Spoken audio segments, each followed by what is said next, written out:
Well, it's my great pleasure to have Captain Mike Jones back. Mike was in the RAR and also 2RR, and is back with us today to talk about the Battle of Entumbane, which is not a battle that I'm too familiar with. All I know is that it took place sometime shortly after the war, and that some national servicemen were actually called up to assist um, in uh, in the fight in Bulawayo.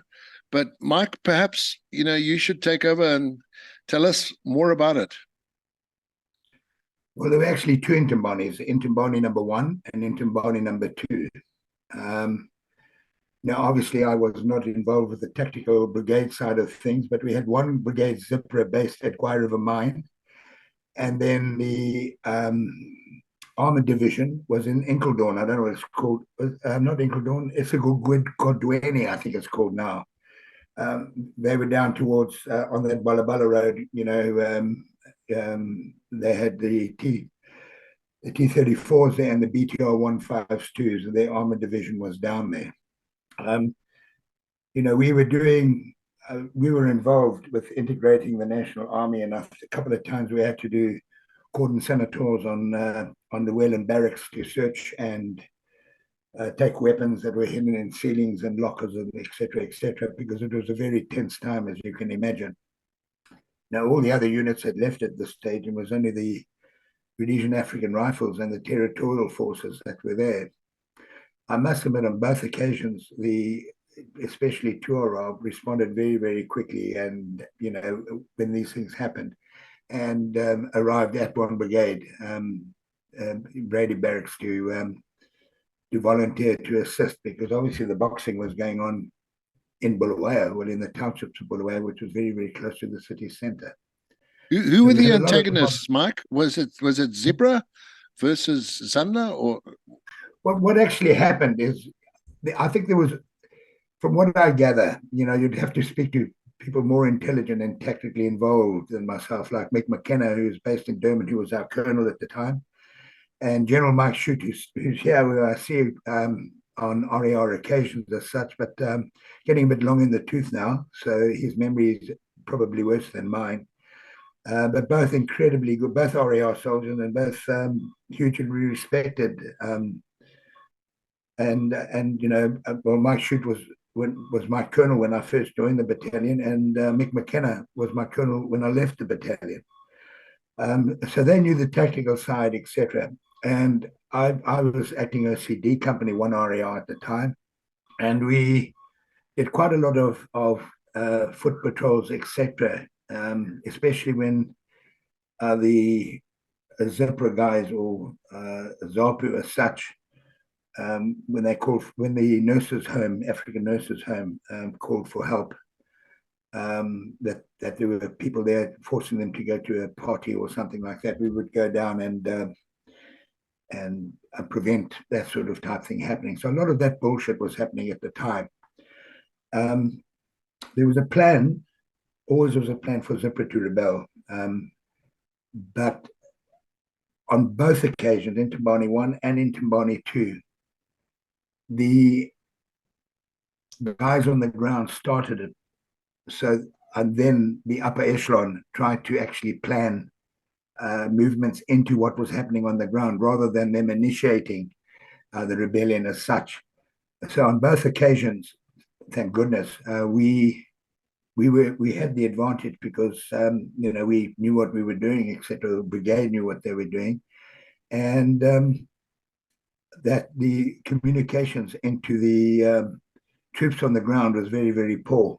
So the first one started in the integrated barracks in the townships, where they decided they were getting irritated with each other, and the boxing match started. So there were lots of traces and RPDs and whatever floating through the sky. It was a Guy Fawkes type evening, and whatever it happened to be was the start. And we were on standby, the D company, so we immediately deployed and went to brigade, while we were starting to mobilized the rest of the battalion, and of course, sending calls out for 3 RAR, which were based in Fort Vic. But by the time they arrived on the first Entumbane, everything was all over by then.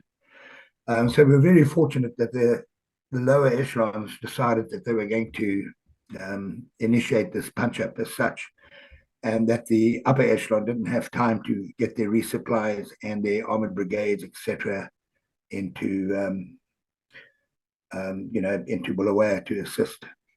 So the two threats were one was from Guai River Mine, and they have obviously patrols, etc., and stop groups were put out on that road, and the other one was obviously coming in from the Balabala area, past the Bulawayo drive-in. And although I was OCD company at the time, I can't remember who was the anti-tank platoon commander, but I ended up deploying the 75mm recoilless that we had stolen, because the 106s had been taken back by South Africa, and we had stolen off ZIPRA's trains 75mm recoilless with their ammo, etc. And I wasn't involved with any training on these, but they operate very similarly to the 106, except don't have spotter rifles on them. They don't have the 12,7 spotters on them. So my first task was to deploy down the Bulawayo Road, going down towards Bite Bridge, and provide early warning and early stops, because the Elan 90s hadn't come down from, we had no armored division at that stage. They were still up in Salisbury.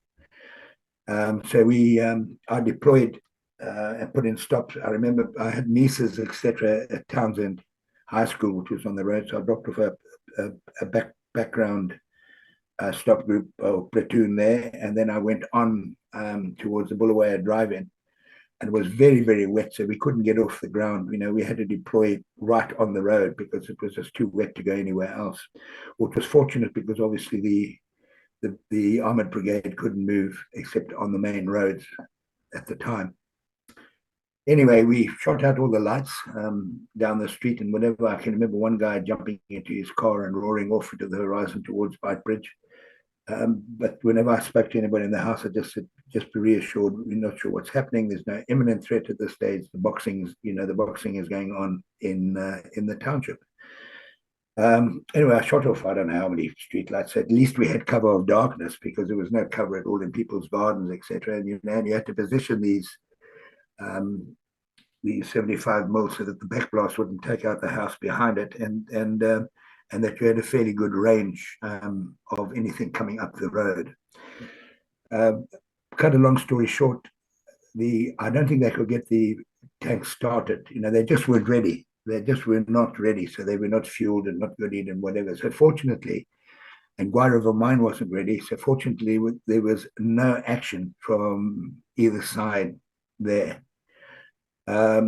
We then deployed as a battalion into the township, going past that Richmond area on the Victoria Falls Road, coming in from the side of the township, and various companies were deployed.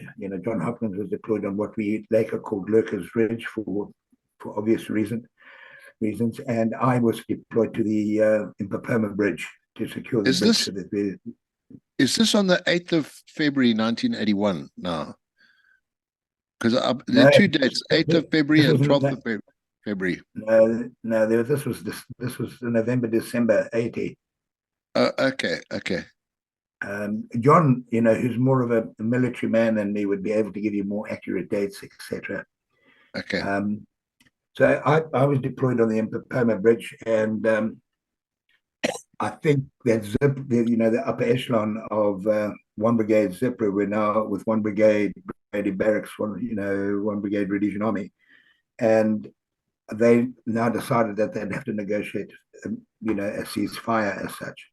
In the meantime, during the days and the nights, the guys were surrendering to us, but they would only surrender to anybody badged RAR, because obviously we had our badges on in our staple belts, etc.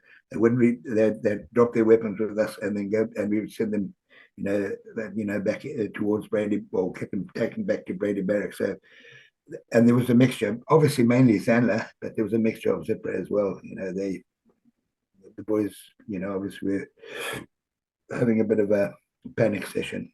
So the new National Army split incredibly rapidly. And we had, I think, Brigadier Mike Shute came down to the Entumbane Bridge, and I saw a line forming up on a flay line by the Entumbane siding. So I'd opened up with some mortars and whatever it happened to be onto the line that was forming. And he and I had a bit of an altercation because he was now trying to negotiate a ceasefire, where he thought I was escalating the war, but nothing ever came of it. And I have a lot of respect and love for that man. Anyway, later on, they came through in that green Pusher with a white flag. They came under fire, and then they debussed and started walking down the road. And I could see the escorts and whatever it happened to be of Mike Shute taking cover, and he was happily walking down the road. And finally, the firing stopped, and they negotiated a ceasefire at that stage.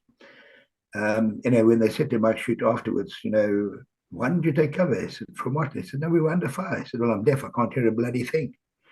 So he didn't know he was under fire at the time, and happily walked down the road, which flabbergasted, I think, the on the ground at that stage of the game, and they stopped firing, with the white flag, etc.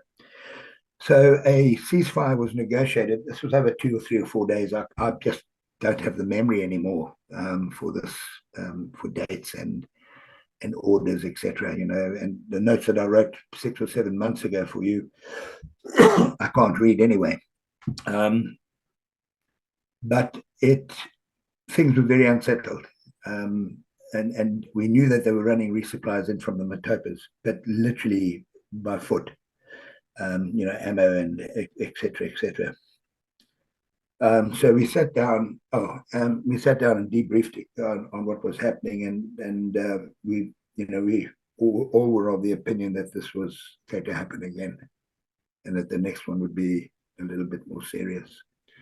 So with that in mind, things like armored cars were moved down, the T-10s, tanks that we had were moved down, to Brady over a period of time. In the meantime, I was sitting in the officers' mess, and I suddenly was given this Bulawayo Council bill. And, I said, well, what the hell is this? And they said, no, Bulawayo Council are really pissed off that you shot out all those street lamps, and they want you to pay for the repairs. And of course, it was just the guys taking the piss out of me and whatever. Because, obviously I had a complete valve bounce on this sort of thing. And said, what bloody rubbish. And they'd really taken me to the cleaners on that, because, it was a genuine invoice that they had produced, etc. Anyway, towards December, I got divorced at the time, and, obviously was in an emotional state. So I decided that it was time for me to leave the regiment. I'd done the extra time. We'd all made pledges to ourselves that we would hang on to the battalion for at least a year before we had to move on. And I wasn't a professional soldier, whereas the other guys were. I'd actually left the army. I had basically demobbed when the second Entumbane started, and that was a lot more serious. Again, the lower echelon started it, but they were a lot more organized now. And again, the upper echelon of ZIPRA now try to organize things a lot better. Guy River Mine never materialized. I think Mugabe wouldn't allow us any air support within the township. He didn't want world news. And although I remember on the Entumbane Bridge turning around and seeing somebody with a camera on the first Entumbane, and I was standing on top of a 4-5 directing fire, just basically saying anybody crosses the road, will I shoot them. If they're armed, shoot them.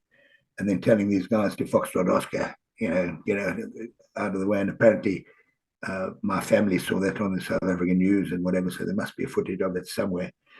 Anyway, to go back to the second Entumbane, I was at home and when it started, so obviously I put on my kit and rushed back to brigade, etc. And again, there were territorial forces hanging around, and I just said, you've got to report to brigade. I'm not there. Dave Hill, who was my 2RC, was OCD company at the time. And his task was to assault because ZIPRA had now dug in on the Entumbane Bridge and whatever to Bulawayo to obviously secure the access into the main city of Bulawayo. And he did a night attack, company attack on a ZIPRA company position, which all the rules say it should be a 3-1. But if you're doing a night attack, it's a battalion against the company, etc., etc. But he was successful and shot a few of the high echelons of ZIPRA who didn't surrender. So that was a major problem. And Major Tony Hasher, who's in a home in Kenya somewhere, he with the Elan 90s deployed onto the Bulawayo Road as the upfront observation points that reported that the BTR 152, the armored division, was on the move. And again, they couldn't get the T-34s working properly, so there were no tanks as such. But the BTR is very, very fast and very, very quick. And I think, and understand this is all secondhand, information. I wasn't physically involved at that stage. But the first BTR 152 came roaring past Milton High School, and one of the Elan 90s shot it up the backside. And it was coming in firing its 12.7s or 14.5s, whatever they had on the top, and got stopped. And then the Elan 90s went on towards Bulawayo Drive-In, where there were other BTR 152s who had now stopped, and they were asked to surrender. Didn't. They were given a count down to surrender, put down their weapons and surrender. And then the Elan 90s took them out. Meanwhile, what we'd done is after the first Entumbane, we'd taken over the Entumbane beer hall. So each company would go and do a week or 10 days, full company in full defense. We'd built, we'd put up sandbags and put up machine gun posts, etc., etc. Dyke had been under siege for 3 or 4 days, very low on ammo. They'd been mortared and goodied and whatever it happened to be.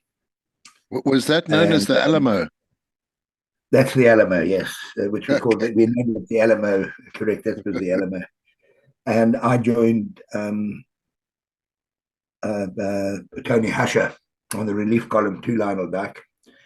And, we went through, firing our ways and whatever. We didn't come under any serious attacks and no rockets, thank God. And we brought in relief supplies to them. I think they'd been under siege for about 4 days at that stage of the game.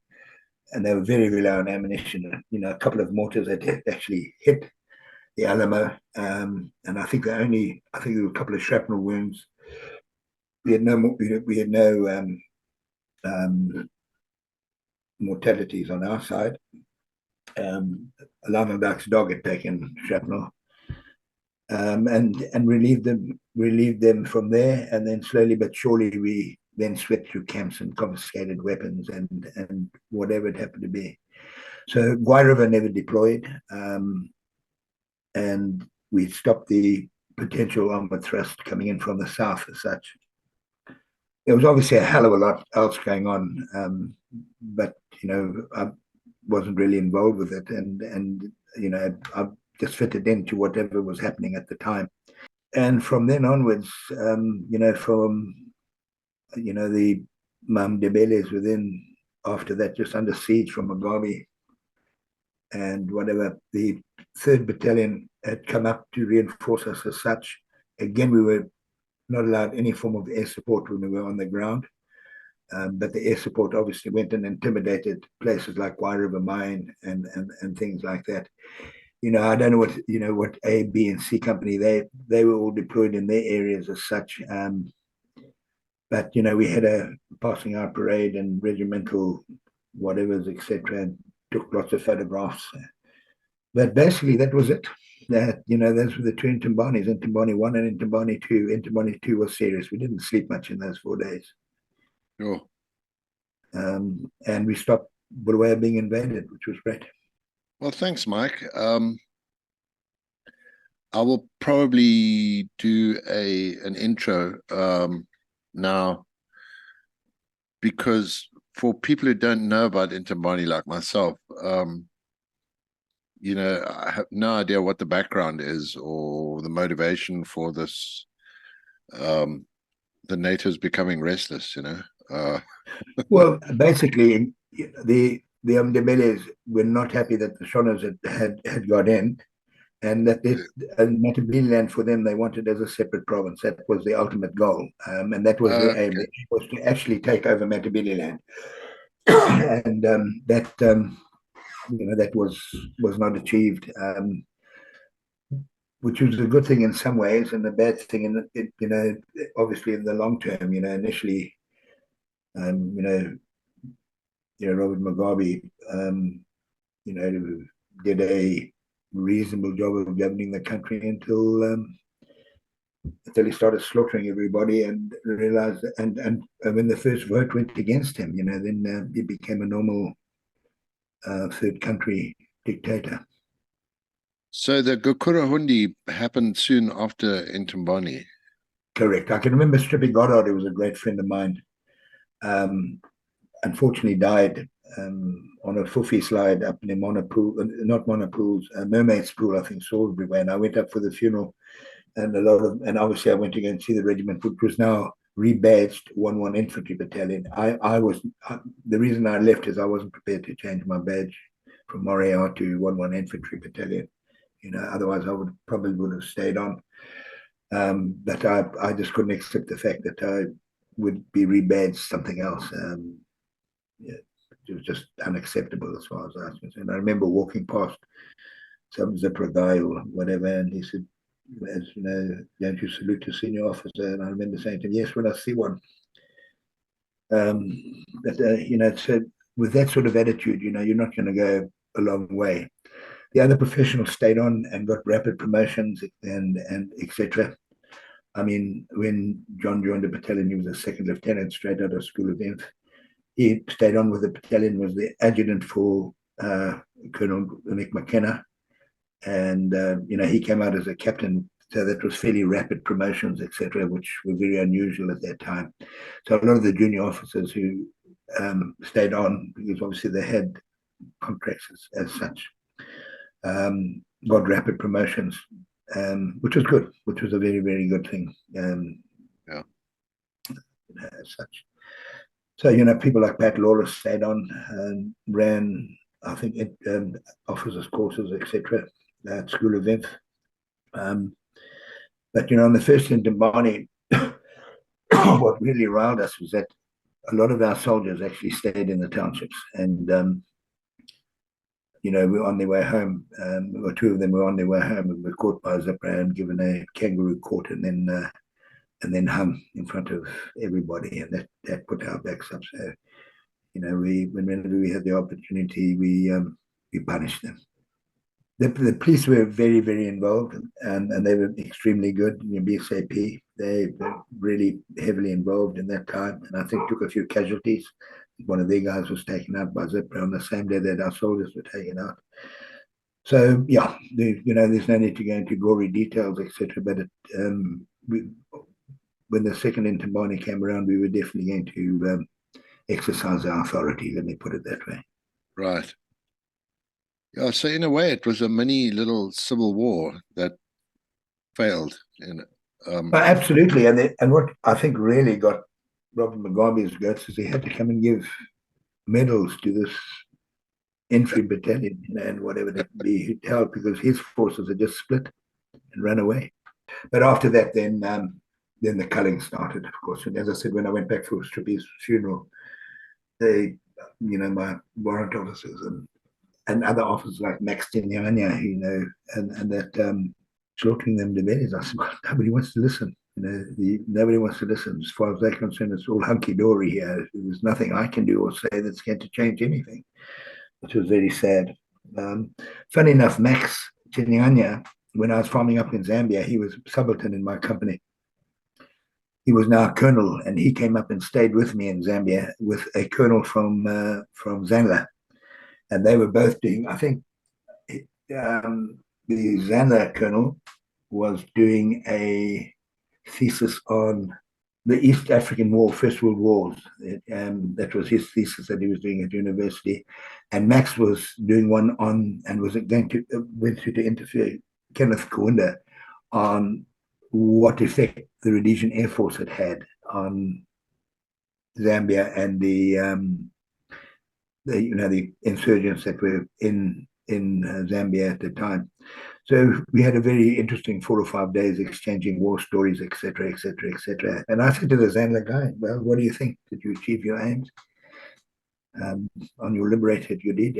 And he just shook his head and said, "No." You know, I can remember speaking to Lucky somebody, whatever, and just said, looking at your brigade commander there, because I lacked a lot of diplomacy then. I said, I've got lance corporals who are better qualified than him, and if he's a brigadier, all you're going to do is break this country. And his words to me were, "But it's our country to break." And I've never forgotten those words at all. Yeah, yeah. Yeah, I often wondered what happened to, because am I correct in saying that most of the RAR, the black soldiers, were Matabele, right? No, So, the no. majority was Shona. Oh, really? Yeah. Yeah, Okay. they were all mainly from Masavingo, from Fort Victoria area. I Okay. would say 20 to 30% were Mdebeles, but the tribalism was replaced by something called Chi Regiment. Even the new recruits coming in, Chi Regiment was the laws and the authority, was superseded the tribalism as such, which is something that the RAR had established over many, many years as such. And of course, the core of the RAR were the NCOs and the officers, who probably came in far too late. Some of them were 6th-generation soldiers. They had grown up in Chi Regiment, and their children had grown up in Chi Regiment as such. Yes. So the So, RAR had actually addressed the whole tribalism issue long before the end of the war. It was. Oh, absolutely. I just wish that we, as a majority of troops at the time, had the same attitude, but we didn't. Interesting. Yeah, so that's a very flimsy view of the Entumbane I and Entumbane II. Well, Mr. Mike Jones, thank you so much, man, for your time. I really appreciate it.